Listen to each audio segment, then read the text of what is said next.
I'm Hannah Coles, and you are listening to the Confidence Catalyst podcast. This is my backstory and what is a catalyst anyway? Welcome to the Confidence Catalyst podcast. This program is designed to help you learn how to stop doubting yourself and start living a more confident, faith-filled life. You were meant for more. Are you ready to experience how amazing confidence feels? If so, you're in the right place. Here's your host, certified LDS life coach, Hannah Coles.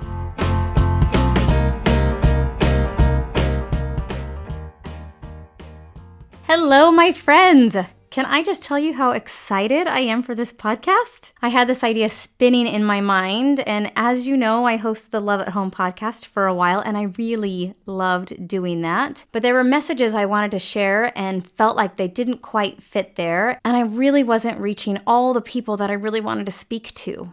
So I made a hard decision and decided to take a leap of faith and to delete that podcast entirely. So I'm sorry if you didn't get a chance to listen to it. It was amazing.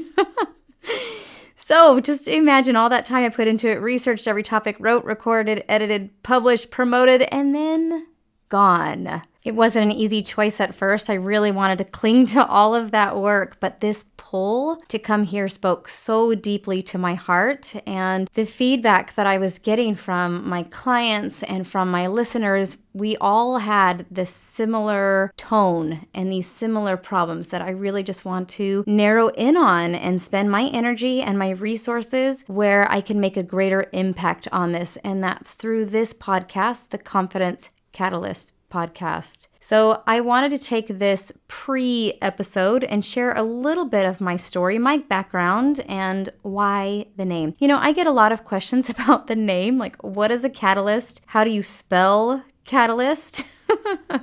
And why did you choose that as your business name and podcast? So let me answer all of that. I am a professionally certified LDS life coach. I trained under Brooke Castillo over at the Life Coach School, and that was one of the best decisions of my entire life. I help women overcome their insecurities, doubts, fear of lack, and not being enough, and help them learn how to create genuine, lasting, I can take over the world kind of confidence. I love what I do, and the transformation I witness in each of my clients, it's truly a remarkable journey. So I want to bring that to you here. I wasn't always confident. In fact, I was probably one of the most insecure people on the planet, or at least that's how I felt. I put up a good front though. I'm pretty extroverted, so I was talkative, I mingled, I was involved in sports, music, things, but I was scared all of the time. Scared that people would see the real me, scared that people were really talking bad about me behind my back, scared of what they thought of me, scared that I wasn't enough, scared that if people looked close enough, they'd see that I was lacking,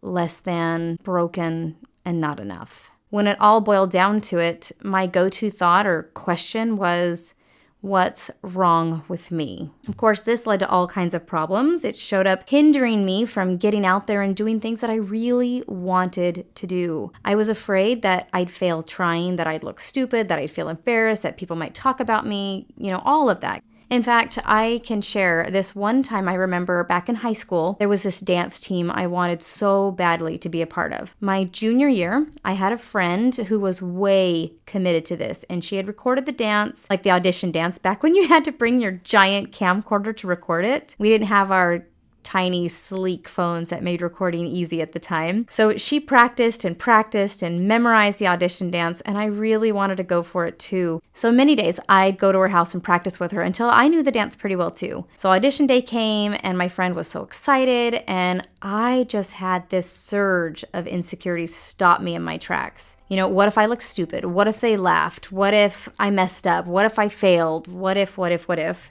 I hung back and I told her to go ahead and that I'd catch up later. Mustering up some courage, I walked up to the door and I froze. I couldn't even open it. I stood there feeling every doubt, insecurity, fear rise up in me. I exhaled this resigned breath as my shoulders sank low, and I turned and walked away. My friend made it, of course. And the next day at school, no joke, her parents had delivered a ton of balloons and flowers to congratulate her. And I felt so many feels. I felt jealous. I felt sad. I felt guilty. I felt ashamed of myself. I felt like a coward. I felt like a failure. I was so mad at myself for letting my insecurities win. And because of that, I wouldn't know that year what would have been. But that experience only gave my inner critic more ammunition to throw at me. I also quit the swim team, which I loved and was good at, solely because I was afraid of how ugly I looked in a bathing suit, and I was not fat by any means, although I felt like I was. My inner voice told me over and over again how imperfect my body was because I wasn't a size 000 or it didn't look like so-and-so. Another regret because I really loved swimming. My insecurities got in the way of being able to fully enjoy the moment too.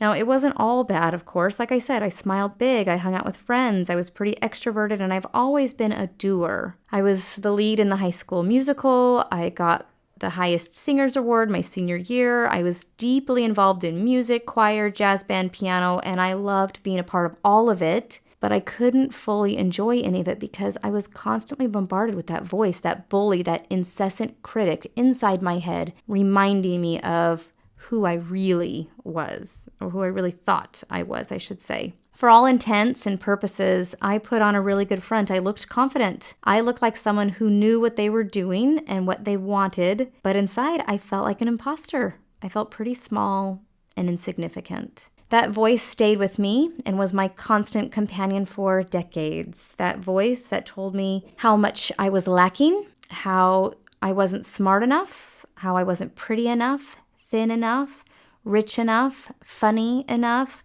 talent enough, popular enough. And things changed as I got older. Circumstances changed, and I went through college, jobs, I got married, I had kids, I had a really good life. I did many great things, but through it all, my insecurities stayed with me, always reminding me of who I was and certainly who I wasn't. Then one day, my daughter and I picked up the classic novel, The Mysterious Case of Dr. Jekyll and Mr. Hyde for a school project. It's not that it's the most fascinating book, in my personal opinion, and certainly not like Hollywood likes to portray it, but it indeed had a profound effect on me. The novel shares Dr. Jekyll's perspective and his struggle with the duality of man. He said that he himself was, for the most part, a really good, solid, respectable citizen. But then there was this part of him that he called evil, or I'm going to venture to say the natural man, or the lower brain talking, the ego, etc. On the outside, he was highly functioning, contributing to society, good, standing guy, but then he had that darker side of him. And when he fed that darker side of him, the challenge arose, and welcome, welcome, Mr. Hyde.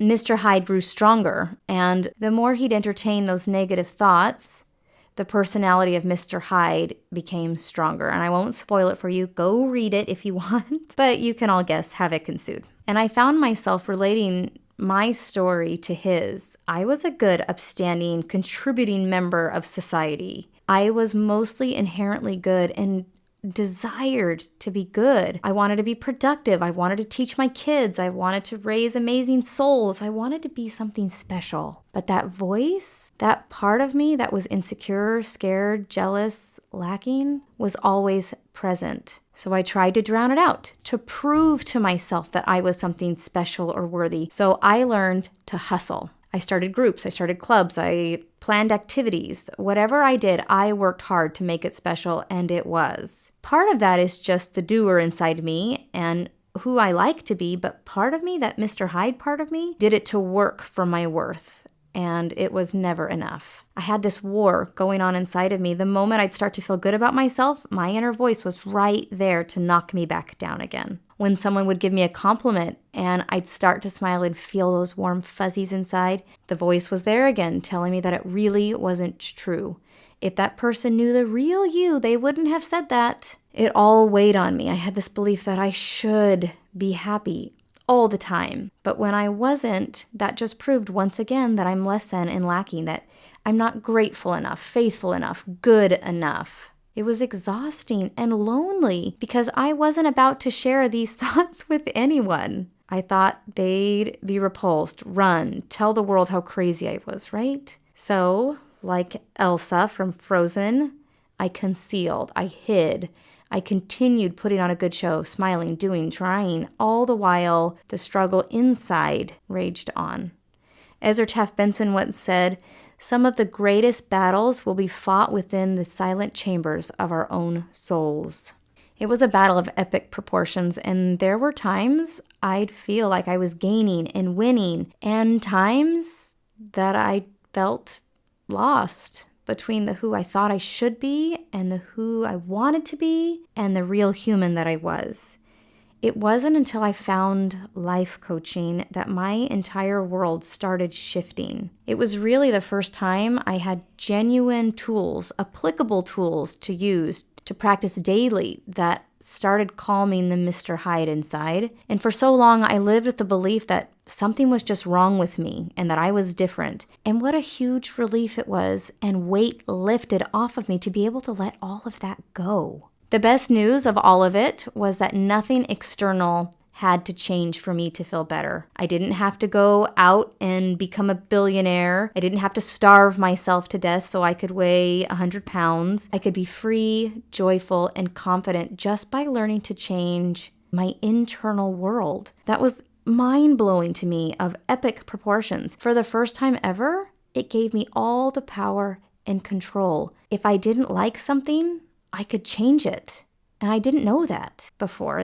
There's a quote that really resonated with me during this transformation period. It reads, "I have come to the frightening conclusion that I am the decisive element. It is my personal approach that creates the climate. It is my daily mood that makes the weather. I possess tremendous power to make life miserable or joyous. I can be a tool of torture or an instrument of inspiration. I can humiliate or humor, hurt or heal. In all situations, it is my response that decides whether a crisis is escalated or de-escalated." It was then that I realized and wholeheartedly believed that it was me all the time, that I was the catalyst for the change I so longed for. The answers weren't out there. It was nothing external. The solutions weren't in what I did or what I looked like or how hard I hustled or tried. It was me. I am the catalyst. I create the world around me. I create the lens that I look and see my circumstances through.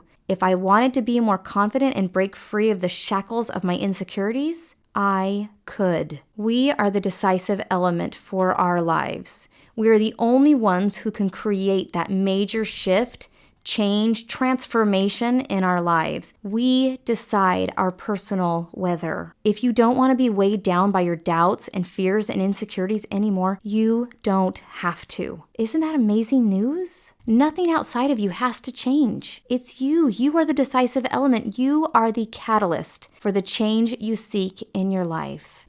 You are the confidence catalyst. It is you that gets to change that. It is you that has the power to create that for your life. Are you ready to embark on an amazing journey to developing a talent and confidence? One where you are strong and immovable no matter what the circumstances are around you. Are you ready to drop the doubt and make peace with the inner bully inside? I'm so excited to share these tools I've learned, applied, perfected, and refined with you. Now, be warned, this isn't a quick fix or just think happy thoughts kind of a journey. This is real, this is vulnerable, it's genuine, and best of all, transformative. You will not be the same person after applying these tools. So, are you ready to see how amazing and magnificent you really are? I promise you, nothing is wrong with you. You are not broken, and I can't wait to prove that to you. So let's do this. Hop on to episode 1 and start your journey to becoming the confidence catalyst in your life.